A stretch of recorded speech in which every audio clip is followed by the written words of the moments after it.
안녕하세요. 이루다입니다. 제가 기존 영상에서 다루고 있는 테마, 부동산 기초상식 나눔은 말 그대로 그 부동산 분야의 기초 중의 기초상식을 다루고 있는 건데요. 제가 오늘 새롭게 가지고 온 테마, 앞으로도 계속 다뤄나갈 테마를 소개하겠습니다. 테마의 주제는 바로 투자 신념 깨우기입니다. 투자는 부동산 투자를 다룰 거니까 알겠는데, 갑자기 무슨 신념 타령이냐? 라고 말씀하시는 분들도 계실 텐데요. 제가 오늘 말씀드릴 내용들은 집중 안 하시고 들으시면 부동산 투자 얘기하면서 이게 무슨 뜬구름 잡는 소리야 라고 말씀하실 수도 있겠습니다. 왜냐하면 심리학적인 내용을 포함하고 적용해서 설명을 할 건데요. 왜 그래야 하면 투자, 재테크 이런 것들이 사람의 기본적인 심리와 직접적으로 연결되어 있기 때문입니다. 이 말을 들어보신 적이 있으시죠? 사고가 마음과 행동을 지배한다. 이 말을 저는 다시 이렇게 해석을 해봅니다. 굳어져 버린 나의 신념이 생각을 만들고 나의 행동을 지배한다. 결국 오늘날의 현재 나의 모습과 내 주변 모습은 지난날의 나의 생각과 판단으로 내가 만들어낸 현재 결과인 겁니다. 그럼 계속해서 신념에 대해서 이야기를 한번 해보겠습니다. 신념. 신념이라는 단어가 참 매우 많이 중요합니다. 어떤 사람들은 이 신념 때문에 투자를 시작도 하고 투자를 계속 잘해 나가면서 돈도 많이 벌고 부자의 반열에 오르는가 하면 그 반대에 적지 않은 사람들은 이 신념 때문에 투자를 못 합니다. 좀 더 심각한 사람들은 평생 동안 투자를 아예 못 하기도 하죠. 그 이유에 대해선 정확한 단어의 뜻을 살펴보면서 설명해 드리겠습니다. 참 쉬운 단어들이죠. 투자와 신념. 근데 쉽지만 정말 어렵고 힘들어하는 단어들입니다. 투자, 이익을 얻기 위하여 어떤 일이나 사업에 자본을 대거나 시간이나 정성을 쏟음. 여기서 중요한 것은 투자를 하는 기본적이고 근본적인 이유는 내가 이익을 창출하기 위해서라는 거겠죠. 당연한 거죠. 세상 그 어떤 사람이 투자를 하면서 손해를 보려고 할까요? 그리고 이 투자라는 것이 뭐 대단한 것도 아니고 별거 없습니다.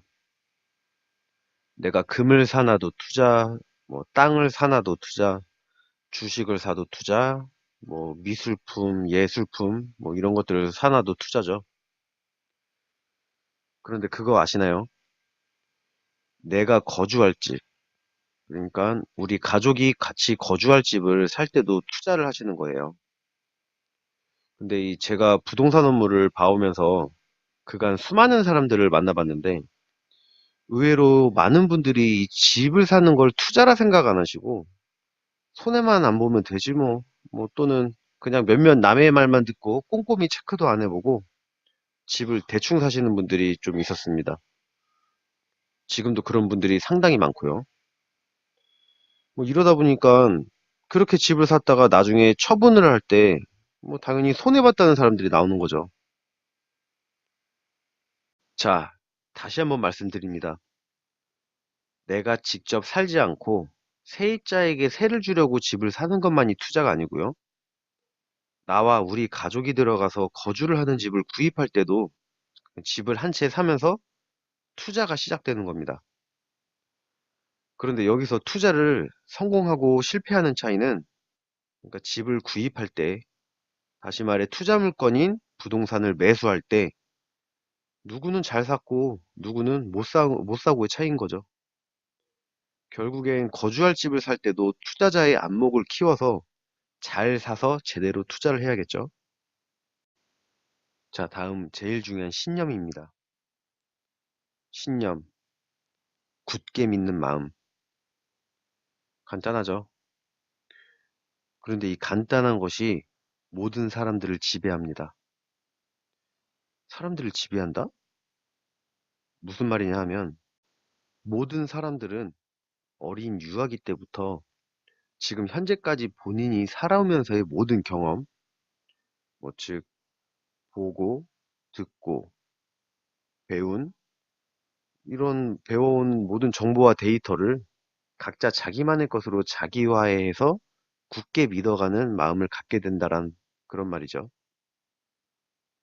이것이 사람마다 갖게 되는 믿음으로써 내면의 무의식까지 지배를 하는 무서운 신념입니다.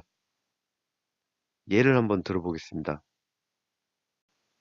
37세의 A씨는 중학교 시절 친구들과 물놀이를 갔다가 자기도 모르고 이제 깊은 물 속에 들어갔다가 죽기 일보 직전에 도움을 받아서 겨우 살아났습니다. 이날 이후로 A씨는 수영은커녕 물에 대한 부정적인 마음을 굳게 갖게 됐습니다.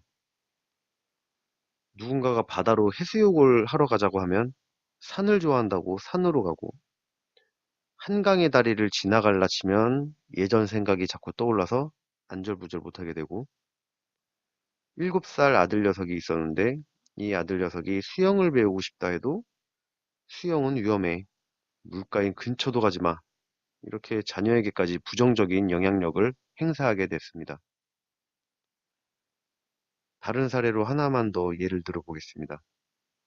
지금은 자신의 가정을 꾸려서 행복하게 살고 있는 32세의 B씨는 유년 시절 여느 평범한 가정에서 마찬가지로 아버지, 어머니 사이에서 평탄한 삶을 살아왔습니다.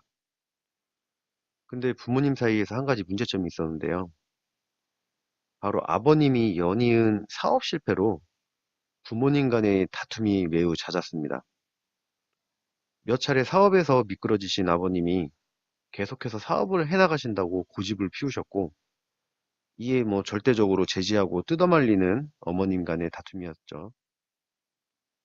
청소년기에 아버지의 사업 실패를 옆에서 지켜보고 아버지가 안 계실 때 아들을 앉혀놓고 아버지를 탓하시던 어머니, 사업에 대해 부정적인 말씀을 하시며 사업은 절대 해서는 안 되는 거다, 나쁜 거다, 넌 대출도 받지 말고 누구한테 가서 돈도 절대 빌리지 말고 반듯하고 안정적인 회사에 들어가서 월급만 따박따박 받아가면서 스트레스 받지 말고 살아야 한다. 이런 말을 들으면서 B 씨가 결혼을 하게 된 30세의 나이 때까지 이런 경험들만 해왔습니다. 그래서 B 씨는 그렇게도 어머니가 원하시는 안정적인 회사에 취직해서 월급을 받으며 만족해하며 생활을 해나가고 있습니다. 뭐 예를 들어서 말씀을 드리자면 한도 끝도 없어서 이쯤에서 정리를 일단 하겠습니다. 우리가 흔히 말하고 듣는 말 중에 환경이 중요하다라는 말이 있죠. 저는 이 말을 100% 아니 그 이상 믿는 마음이 있습니다. 뭐 이 또한 저의 신념에는 환경이 중요하다라는 믿음이 크게 자리 잡고 있는 셈이죠. 만약 A씨가 물에 대한 신념이 부정보다 긍정적으로 자리 잡았더라면 현재 A씨는 어떻게 지내고 있을까요? 그리고 그 아들은 또 어떤 미래가 펼쳐져 있을까요? 또 B씨가 성공한 사업가의 부모님 밑에서 자랐다면 지금 어떤 일을 하고 있을까요? 아마 모르긴 몰라도 지금과는 전혀 다른 삶을 살고 있을 수 있겠죠. 여러 가지 상황을 예측할 수 있겠지만 긍정적인 생각으로 좋은 그림을 그려본다면 A씨의 아들은 타고난 신체적 능력으로 수영 선수를 했었다면 성공도 했었을 수도 있었을 건데 아버지의 부정적인 영향력으로 시작도 못 해보고 물을 거부하는 사람이 된 거일 수도 있었겠죠.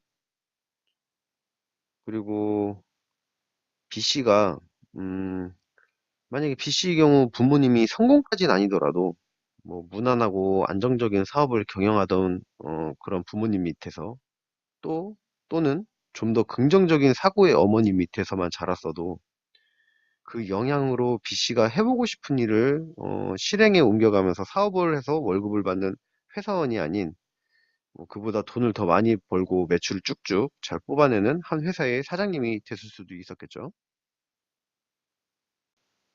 자, 다시 한번 여러분께 여쭙겠습니다. 여러분은 투자를 하실 겁니까? 만약 하신다면 그럼 투자를 왜 하시려는 거죠?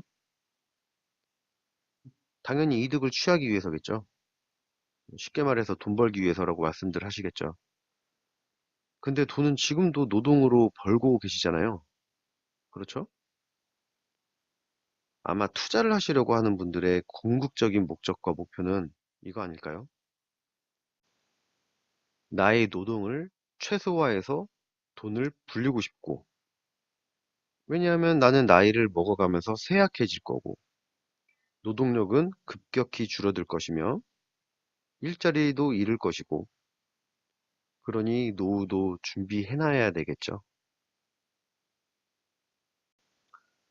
그래서 마음 같아선 당장이라도 투자를 하고 싶은데, 지금까지 왜 못했고, 지금도 선뜻 투자를 못하고 있는 걸까요? 투자에 있어서 신념이란 것이 많이 중요하다면, 그 두 번째로 가장 중요한 것이 또 한 가지 있는데요. 이거 역시 사람의 모든 행동을 지배하고 방해합니다. 정말 무서운 겁니다. 그건 바로 두려움입니다. 두려움이 또 왜? 이건 또 뭔 소리야? 이렇게 말하고 계신 분들이 또 있으시죠? 신념은 과거 경험들의 결과물이라면 두려움은 미래에 생겨날 일들의 걱정입니다. 이 걱정, 즉 두려움 때문에 또 많은 분들이 투자를 못합니다. 정말이지 온갖 걱정들을 전부 꺼내서 다 합니다.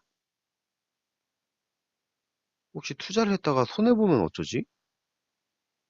손해라도 봤다가 와이프한테 또는 부모님들한테 욕먹으면 어쩌지? 에이씨, 회사 사람들이 또 나한테 허튼 짓 했다고 할 건데. 맞아, 김 부장님이 제일 걱정이야. 투자 괜히 잘못했다가 집안 말아먹는다 했어. 그래, 이 모든 걸 다 내가 또 책임져야 되잖아. 나는 결정 못하겠어. 책임지기가 싫어.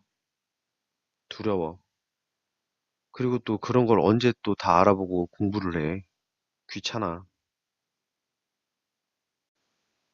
그렇게 결국엔 다시 현실에 안주하게 되죠. 말 그대로 아몰랑이 되는 거죠. 이런 현상을 과거부터 계속 되풀이해 오신 분들도 있으실 거고요. 지금부터 투자를 해보려는데 이런 현상으로 선뜻 시작을 못하고 앞으로 계속 이런 아몰랑 상황을 겪어가실 분들도 계실 겁니다. 하지만 그 중에는 이런 부정적 신념과 두려움을 떨쳐버리고 긍정적 투자 신념이 깨어나서 성공 투자를 하시는 분들도 생기실 겁니다. 그렇다면 어떻게 바뀌고 극복해야 할까요? 우선 투자에 대한 신념이 긍정적으로 바뀌셔야 하고요. 그리고 투자에 대한 두려움을 극복하고 이겨내셔야 합니다. 그러기 위해선 부정적인 요소를 최대한 전부 제거해야 합니다. 그럼 부정적인 생각이 왜 생길까요? 아까도 말씀드렸다시피 제일 중요한 두려움이 있고요. 두 번째로는 주변에 온통 부정적인 사람들 뿐입니다. 세 번째는 사람은 변화가 싫습니다.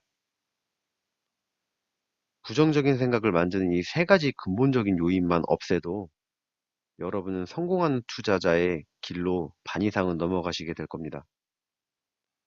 그럼 이 중요하고 치명적인 부정적인 요소들을 어떻게 없애버려야 할지 하나하나 살펴보겠습니다.